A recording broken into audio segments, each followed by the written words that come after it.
So would you like to tell us a little bit about your journey discovering meditation and mindfulness in Eastern culture, coming from a psychiatric background?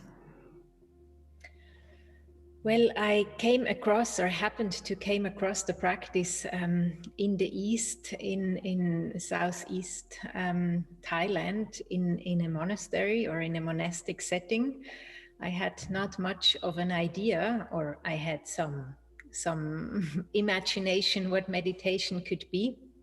But I entered a retreat, a 14-day silent retreat, and the conditions were rather difficult. So we slept on concrete beds, and the pillow was a wooden block, and we started meditating at 4 o'clock in the morning until 10 o'clock at night with just one meal a day. And before that experience, I kind of thought, I'm doing fine. My mind is fine. In my job as a psychiatric nurse, I was on the healthy side. I was doing okay.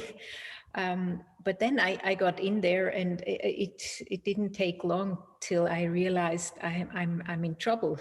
I'm in deep trouble, because my mind is suffering, and I'm reluctant to where I am and what I have to do, just sitting here and doing nothing, looking at my mind or listening to my own inner voices. It was really painful, and it took me probably 7 days or even more to realize that it is myself who can actually get out of this suffering, that I can let go, and not having to change the conditions, but to having the freedom to choose my perspective, to choose my relationship to what I'm experiencing. And that kind of, for me, was a big breakthrough, and led me to many more investigations, first in the East for many years, and then later on also in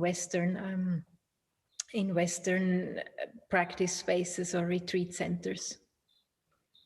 Wow, that's such a powerful experience. So that was a silent retreat for 14 days. Yes, and I've never, even held more silence probably than a few hours. So, and I thought, well, it can't be too difficult. I like when it's calm, I thought it's all going to be a blissful experience, but it proved to be a bit different, at least for the first few days.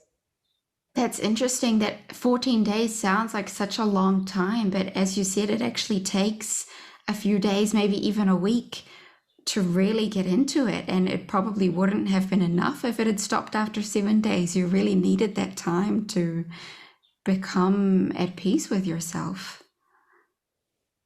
Yes, I mean, our conditioning is rather firm and solid, right? The conditioning of our mind. And I think it's not by chance that the traditional retreats, they at least take 10 days. It used to be, now it's not any longer, but it used to be the minimum of a retreat length.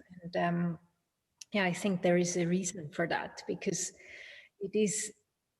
it needs a bit of suffering, I think, to realize, okay, I can actually relax.